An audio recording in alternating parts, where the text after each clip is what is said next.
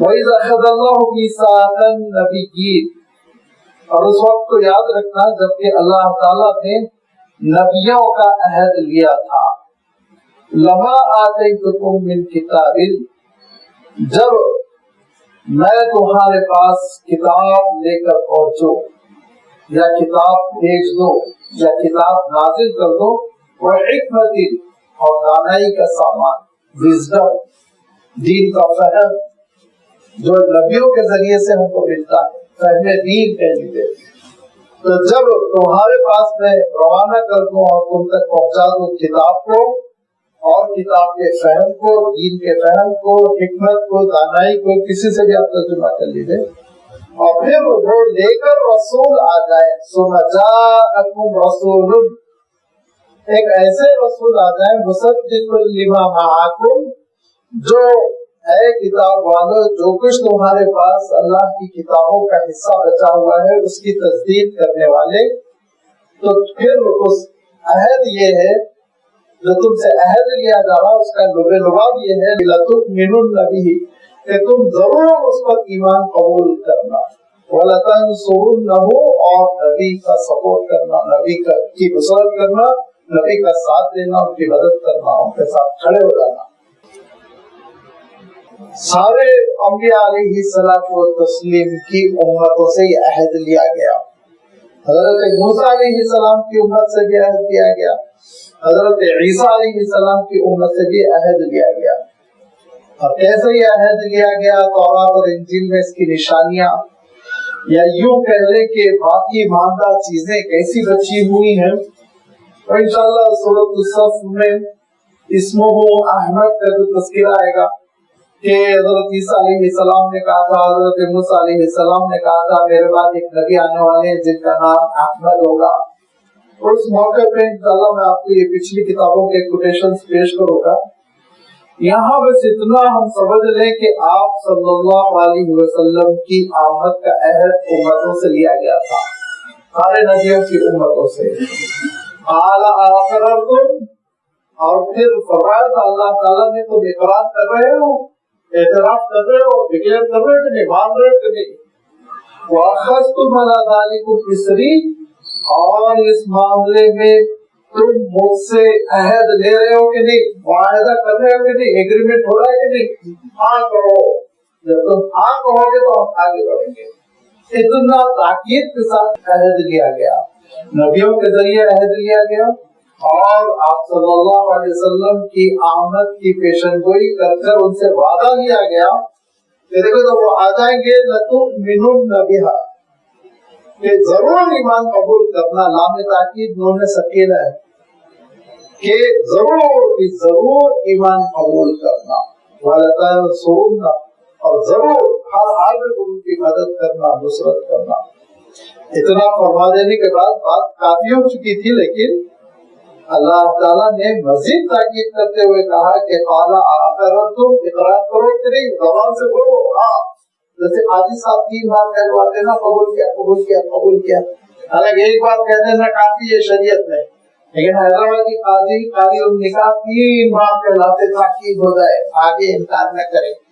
ایسا ہی آپ دیکھیے کہ اقررتم، پھر آگے چل کے واخذتم علی ذلکم اصری، اور اس پہ تم عہد لے رہے ہو نہیں، قسم کھاؤ، قسم کھا کے عہد بندہ سے وعدہ کرو کہ جب اللہ کے یہ رسول آ جائیں گے تو پھر ان کی مدد کرنا، ان کے ساتھ کھڑے ہو جانا، ان پر ایمان قبول کر لینا۔